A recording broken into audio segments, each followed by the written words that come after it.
Girls Next Door Oh, thank you. many, many years ago. So I've been a fan, and it's great to see you still doing your thing. So Thank you. say that first. So looking at this, I saw the first episode of the Playboy Murders, and I'm wondering, do you think that what do you think about the fact that people are still so fascinated with this idea of, what the Playboy, what the franchise meant? I mean, I think it especially, in the 80s and 90s, there was this elite idea that the Playboy kind of gave the symbol and cosign for what was beautiful, what was sexy, what was on trend. Do you find it strange that people are still fascinated with it today? Yeah, I do. And I think it's just because there's so many different layers to that world, and there's so many different experiences people have had in that world. And the fact that we're even able to do 2 seasons just based on murders that involved people in the Playboy world just shows how far reaching it was. These stories involve people who were centerfolds or who worked as bunnies at the clubs and things like that. And it was just such a far reaching entertainment empire for so long. And there was so many layers to it as well. It seems like there was a lot of layers, but it also seems like it was a lot of things that people didn't know about. A lot of Mhm. things that happened behind the scenes that, aside from murders, there were, there's allegations of a lot of abuse and a lot of things that the young women went through that people that wasn't necessarily glamorized. How do you think, if you were in that position that you were living at the mansion now in 2023, how do you think it would be different with social media being able to expose so much? Do you think that a lot more people would have been in trouble? Do you think that the girls would have had more of a voice? That's a really good question. I think, living in a house with a bunch of other women, which could sometimes be really competitive sometimes, I think that would have added a whole other level to like the competition and jealousy, like who has more followers, who has a bigger following. But I think living at the house and being financially dependent on that, we still would have felt, I think, scared to maybe post all of our feelings. Like we wouldn't have been those people necessarily who are like being so open and like crying on our TikTok or things like that. We would have known that if we had done something like that, we would have been asked to leave the next day. Mhm. So it would have been tricky. It would have been different. It would be interesting to see how that would have panned out.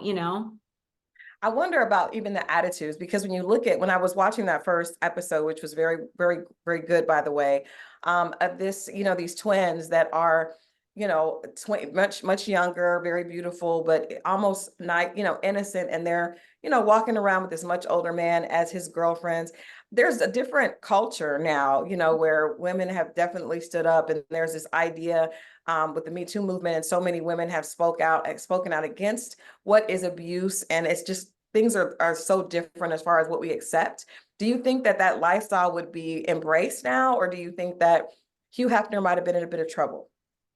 I think the only way a lifestyle like that would have been embraced is if it was coming from the mouths of the women and they were on social media and they were presenting and they were saying, this is something I wanted to do and things like that. But I don't know. It was just there were so many like different layers of like controlling dynamics when I was there. I think it would definitely be looked at differently. Hmm. I think back then it was more like people just assumed the women were like really well paid and it was some kind of like a fake business transaction, because that was a thing too. Like even though Hef always said he was having sex with his girlfriends, and he was, I think there were a lot of people just in pop culture who didn't really believe it because he was so old. They're like, there's no way he's keeping up with that, that's all for show, that's all like for his brand. Mm-hmm. So there's a lot of layers to it, and the way people perceived it was so different. Yeah. So let's talk about this series, because like you said, that these stories, the first one, involved his girl, one of the twins was his girlfriend. Let's talk about why, what people can expect to see, because I think people are still fascinated about what was happening in the mansion. What were those parties like? What was it like behind the velvet rope?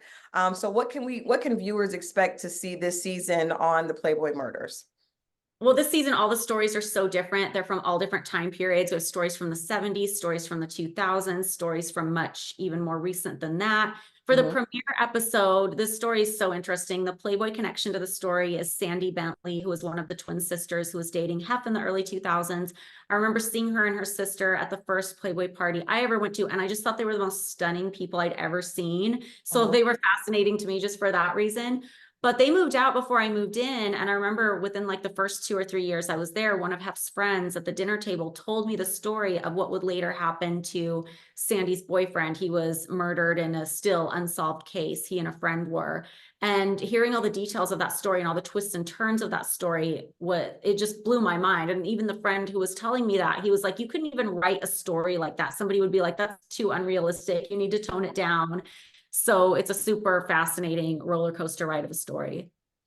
And it definitely has all the things that, make viewers excited. Those of us that don't get a chance to be exposed to that, from millions of dollars to all this amazing jewelry to this, lifestyle of the rich and famous, it definitely has all those key points that keep viewers tapped in. What has been like the most surprising thing? Because I'm certain when you're going through this and kind of learning and doing a little research, what has been the most surprising thing that you have learned, or what you have taken away from some of the stories that you guys put together for this season? I think for me, sometimes the most surprising thing is just hearing about a case I never heard about before. I thought I knew everything about what happened to anyone involved with Playboy, but there's even a story this season about a woman who posed for Playboy, and she was very brutally beaten and basically left for dead. And the perpetrators barely got a slap on the wrist for it. And things were just judged so differently back then. Back then it was looked at as, oh, she's a party girl. She's posed nude in a magazine. People didn't see her as a human the way they would now. Absolutely. I think that just speaks to more what I'm saying. This is just a very different climate now. I love the fact that, like I said, we get a chance to see your growth. I read that you actually said that you were tested on the autism spectrum, which is interesting because I think people have stereotypes in their mind of what certain things look like. And I don't think anyone would have assumed, that you would be someone that would have tested for autism. Can you talk a little bit about that and how you've been able to work through that? And I mean, you're executive producing your own, programs and doing so much more than people probably expected when you first, became one of Hef's girlfriends. Yeah, for sure. That's so interesting how you say, people have a perceived notion, like one idea of what somebody on the spectrum looks like. Because when I was younger, I remember when I was a kid reading a Babysitter's Club book about a girl with autism, and the character in that book was completely nonverbal, and she was a savant in certain areas. And I thought that was the only way somebody with autism functioned. And I didn't even realize that was a possibility for me. I knew I was different in some ways, but I had all kinds of different excuses I'd made up for in my head. I was like, well, maybe it's because I grew up really isolated. Maybe it's because I'm just so introverted, things like that. I'd always make these excuses. But after my mom brought it up that she'd always kind of suspected this and people had asked her questions about me when I was really little, I finally sought out a diagnosis. And it's a very long process. They do it over the course of like 7 different appointments. My mom was actually interviewed by the psychiatrist as well, and my ex-husband, because they want to get like a full picture of, what your life is like, how other people perceive you, things other people have noticed. So it's really empowering to know that and understand why I function the way I do. And, the spectrum is called a spectrum for a reason. It's very different for everyone. So the way it looks for me and feels for me can be very, very different from someone else. So I'm far from any kind of a spokesperson, for the whole thing. But for me, it's been a great journey, and it's really relieving for me to be able to really understand that and tell people what's going on with me. Yeah, I think it's just interesting in that there's so many colors and layers to life that so I appreciate you sharing that. I've got my last question for you is just like lessons learned, because that is such your past and your connection with Playboy is something that, I mean, that was a time where so many young women would have given anything, to have that experience, not just being there, but you guys also were on a show. We've seen a little bit from Kendra and some of the other ladies, but we've really been able to see your progression. And so I'm wondering what lessons you learned. What did you learn about yourself? That's kind of a definitely a different type of coming of age story. But what did you learn during your time at the Playboy Mansion? I mean, there's so many things. I don't even know where to start. Sometimes I look back and I think that my decision to move in was so based on fear as well. I'd kind of idealized this place that I was just a party guest at. And I was just feeling kind of like alone and adrift and financially insecure in LA, and felt like that would kind of be my safe haven. And in some ways, a lot of very positive things came out of it. And in some ways it wasn't. But for me, I also learned a lot just about like controlling relationships and relationship dynamics. So, you know, I'm in a healthy relationship now, but for a while when I was dating, it just became easier for me to kind of spot red flags and problematic behavior and things like that. So, you know, being at the mansion in that relationship, and then the next relationship I was in right after that was like a crash course in just dealing with like narcissism and like different types of, you know, emotional abuse and control. Well, I would assume after coming from that, it would be difficult to go back into a normal dating, a normal dating scenario. I know you have a daughter, correct? I do, and a son. So you have a daughter and a son, but for your daughter, like what message would you want to teach her? Would you want her to have an experience like that? And if, you know, if not, or if so, why? And what would be your message to other young women out there that are probably looking at your videos and idolizing the image that they see, you know, associated with Playboy? I definitely would not want her to have an experience like that. I try and raise my daughter from day one to really focus on things she's passionate about, activities, what makes her feel good about herself.